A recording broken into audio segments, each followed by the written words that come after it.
906 Outdoors is brought to you in part by Blades Bait and Tackle, your year-round connection to fishing bait enoch. Welcome to 906 Outdoors. It's fall in the UP, a great time to do some camping. But first, we're talking deer. We'll take a look at the engineering behind a successful food plot. It's not just about scratching up some dirt and throwing seed in the ground and hoping for the best. 9 million acres of forest, 1,700 miles of continuous shoreline, 4,300 lakes, 12,000 miles of streams, more than 300 waterfalls, 15 counties, 2 time zones, and 1 area code. Welcome to the Upper Peninsula. Welcome to 906 Outdoors.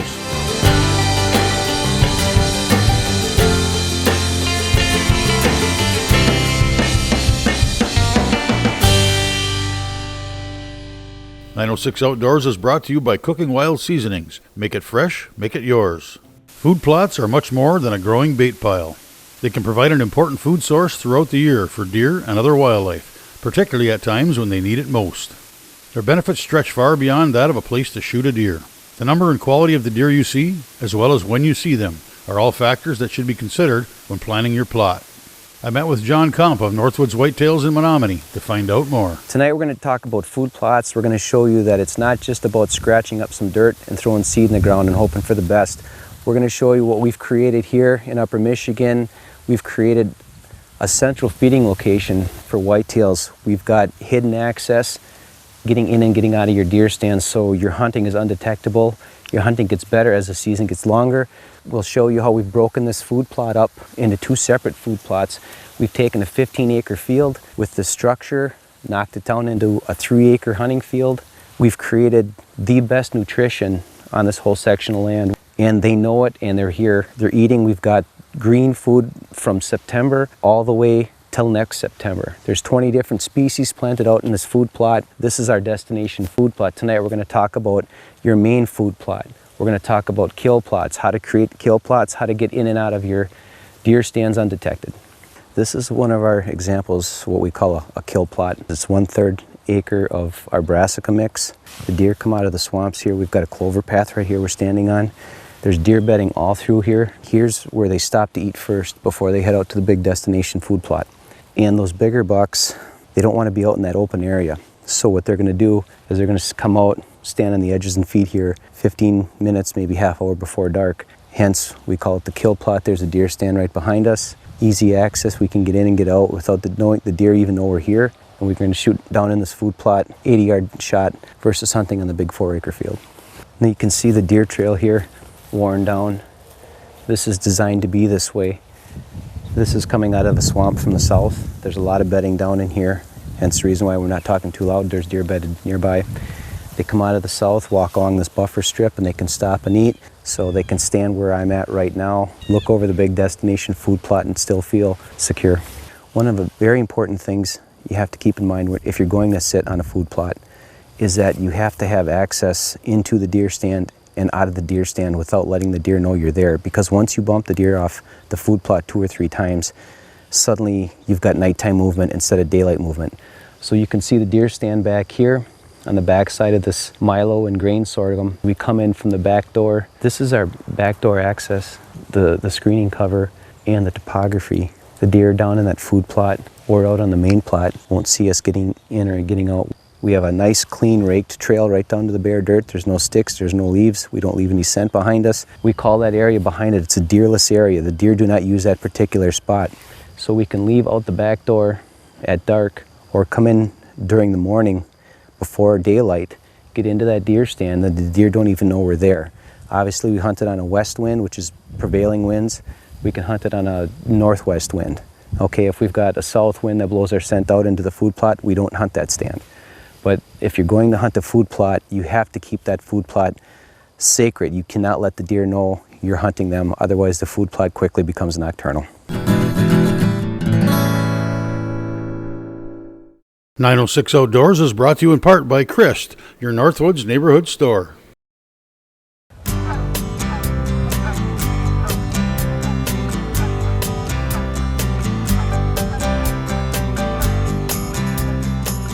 What we've got here is a mix of grain forage sorghum and some Egyptian wheat and some hybrid sorghum. I wanted a buffer strip between the deer stand and our kill plot of about 20 yards. The tops got knocked off, which saves me the work of going in there and clearing shooting lanes so we can see the food plot. So we've got just under a month before deer season. I'm sure we're gonna get some more wind soon. It's planted so thick the deer do not want to walk through here, and it keeps them away from the deer stand so we can get in and out of that deer stand without being detected by deer. To make this food plot go from an acre opening down to a third of an acre, we put a buffer strip of our food plot screen right there, so the deer, they come out, they can't see along the back side of these spruce trees. We're creating a sense of security for these deer, and this particular food plot will have deer in it 2 hours before dark.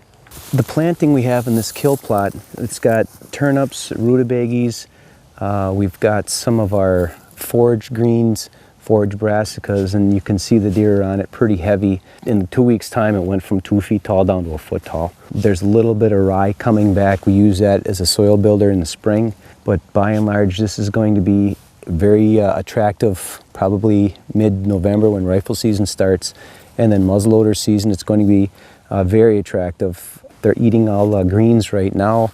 There's a lot of tubers in here, big bulbs.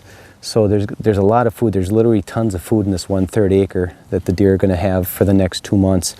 But we don't want them to spend the night here eating. This is just kind of a pit stop. We want them to end up at the destination plot to our north. So when they leave this food plot, we can get in and out of that rifle stand undetected. Now we're in what we call a destination food plot. This is a food plot that rather large, very diverse plantings. We've got 5 different strips of food. There's over 20 different species planted in these strips. And basically what we're creating is a spot that we want the deer to end up for their nighttime feeding, early evening feeding. We know where they're bedding. The hunting plot, the shooting plot's just off the side of this. This is where the deer on this 80 acres is going to end up every night. So what we've got is a strip of our brassica planting. It's got 8 different species. We've got a strip of what's called fall forage, plus radishes. There's different clovers in it. We've got another strip of brassicas and some rye. Right up against the wood line, we've got white clover and chicory. And then we've got an early season planting that was buckwheat, radishes, some soybeans that we planted in August. And there's rye and oats in there also.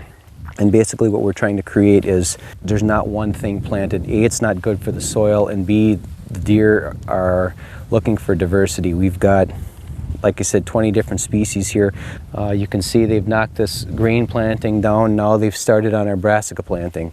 And there's gonna be food here all the way up into March. So we're feeding the deer. We're building really good soil with diversity. Last year, this brassica planting was here. This spring, we came in and let the rye get about 4 feet tall. We mowed it down. We let the red clover come, and that fed the deer all summer. Then we tilled it with one pass of our tiller, and it produced a lot of organic matter as well as nitrogen for this brassica planting. And then this spring, we came in where the brassicas were. We put in oats, an annual clover, some peas, and some rye. We tilled that under in August with one pass on our tiller and planted here, and we're basically flip-flopping this. We're building organic matter in our soil, which is very critical to having good food plots. And we're creating diversity, A, for the deer, B, for the soil. We don't have the same planting every year. Now what we're looking at here is a half-acre, exactly half-acre planting of our Sweet Feast brassica mix. We seeded it at 3 pounds an acre. One of the reasons I feel that this year it was so successful, it was 3 feet tall, solid green, very little purpling in the plants. We did a soil test prior to planting this particular brassica plot, and our fertilizer requirements were much different than what we needed in the past. So we used a real odd cocktail of fertilizers, and we've gotten, to me, the absolute best brassica planting I've ever seen in my life. And I'm not just saying it's because it's one that we did, but it's just, I've never seen a brassica planting this good. There's probably less than 1% purpling in the leaves. These are very healthy plants. This has been in the ground since late July. This isn't your everyday purple top turnip.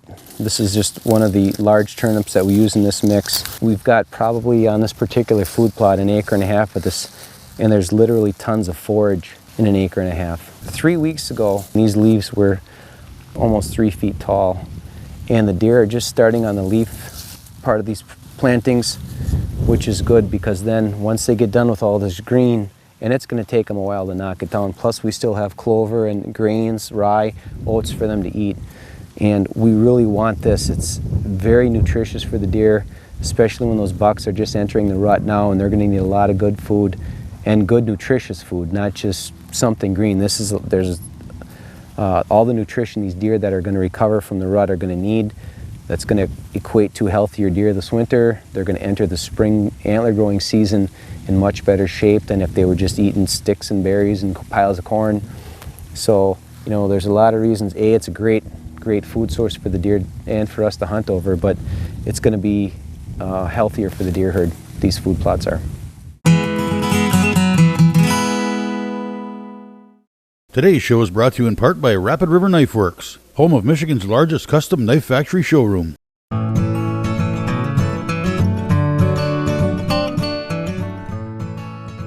You look at the carnage that has started on this brassica. They're in here eating every night.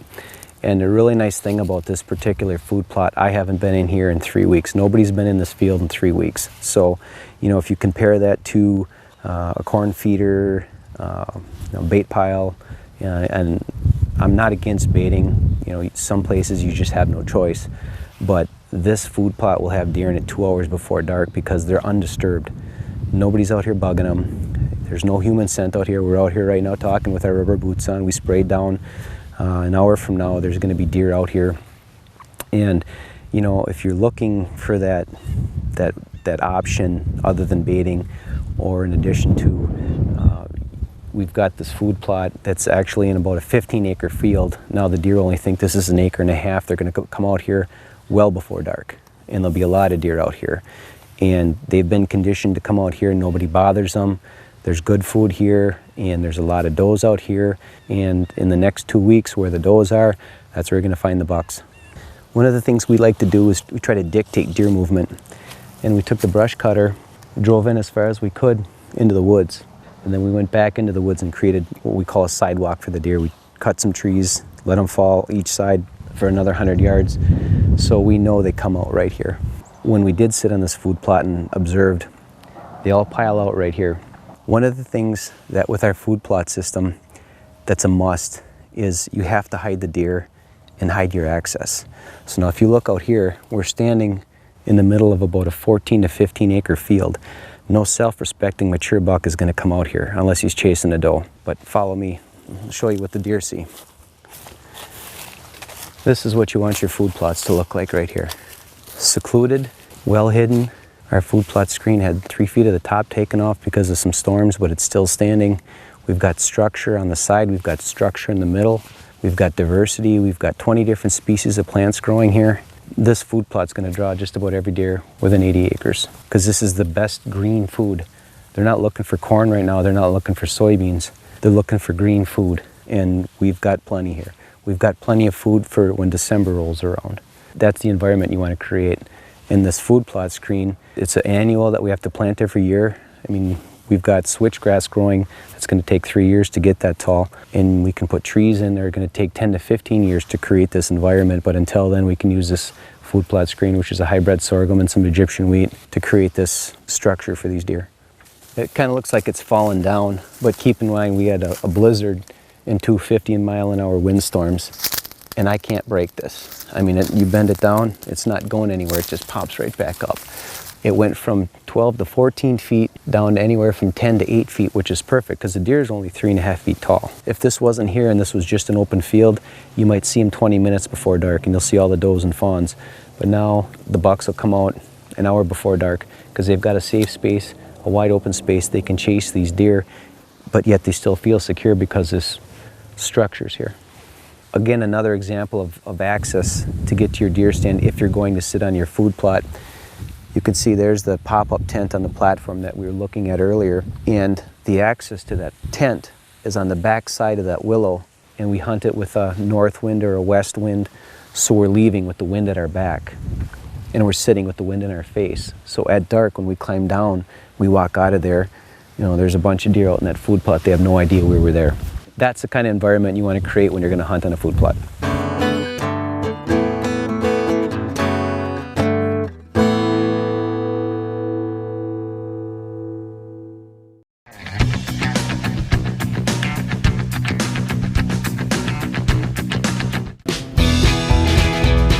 Fall is without a doubt one of the most special times of the year here in the UP. The sweet smell of dried maple and aspen leaves fills the air. As October rolls into November, much of the cover is gone, so grouse are a bit easier to hunt. Deer are gearing up for the peak of the rut. And me? Well, I just have a tremendous craving to be out there, in the woods, for any reason. So I decided the best way to satisfy that craving was to simply head for the woods, for no particular reason. So I jump-started the firewood truck, hooked up the silver bullet, threw in a sleeping bag, the shotgun, some cooking gear, food, and some firewood, and headed for the woods. The plan? Eat, hunt, do a little scouting, eat again, and kick back by a hot fire on a cool fall night. I'll tell you right out, you won't see a whole lot of hunting footage on this adventure. Firstly, it's pretty tough to get any good action shots when you're shooting both a gun and a camera at the same time. Secondly, I was out here more just to be in the woods than I was to shoot video. What you will get your share of is food. I'm not really sure where my priorities were on this endeavor, hunt and eat or eat and hunt. But there's no doubt food is one of the best parts of camping. On today's menu, for lunch, a fish sandwich, battered deep-fried Lake Michigan lake trout topped off with some onion rings and cheddar cheese. Add in a little hunting and scouting, and then dinner. Breaded and seasoned pan-fried grouse with fresh mushrooms covered with Parmesan and mozzarella cheese. Along with that, some nice fresh campfire Dutch oven crusty bread.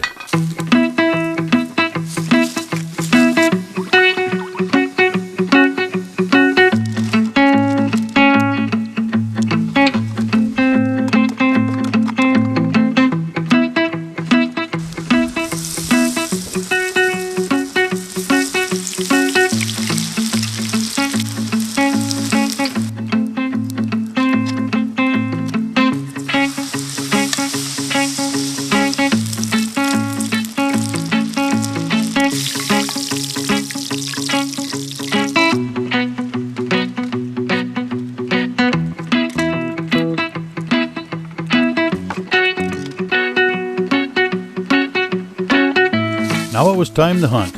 I'm not sure if I was hunting in hopes of getting a couple of birds, or just a means of wearing off enough lunch so that I'd be hungry for dinner. Either way, I'm in the woods, wandering around with a shotgun. And that alone is enough to make my day.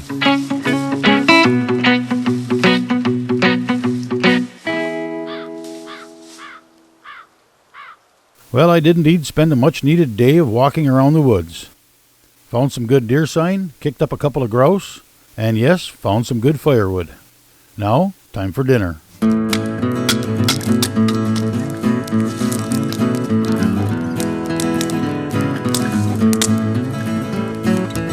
Start out with some Dutch oven bread. Pretty simple. Flour, water, salt, yeast. Leave it sit for about 18 hours. This has been preheating on the fire, half an hour. Throw her in. Coals.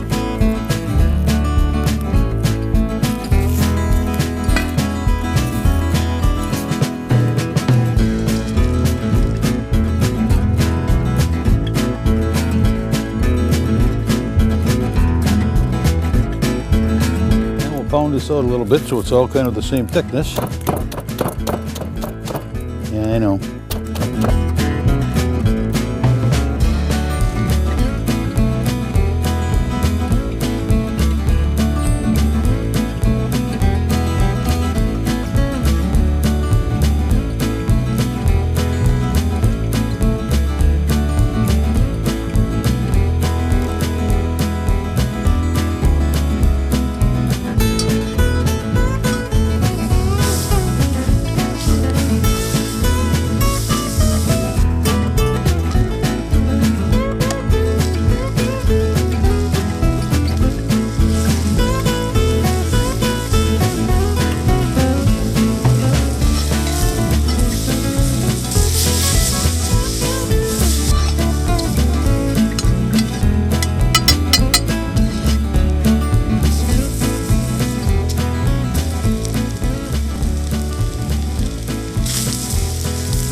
capers. I don't know what they do, but I found them in the fridge, so I took them.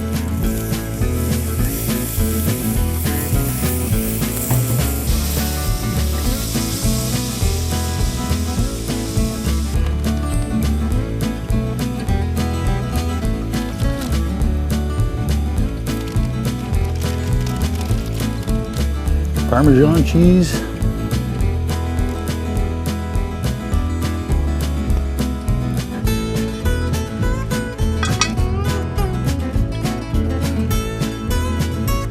Seems pretty much everyone has a camper these days.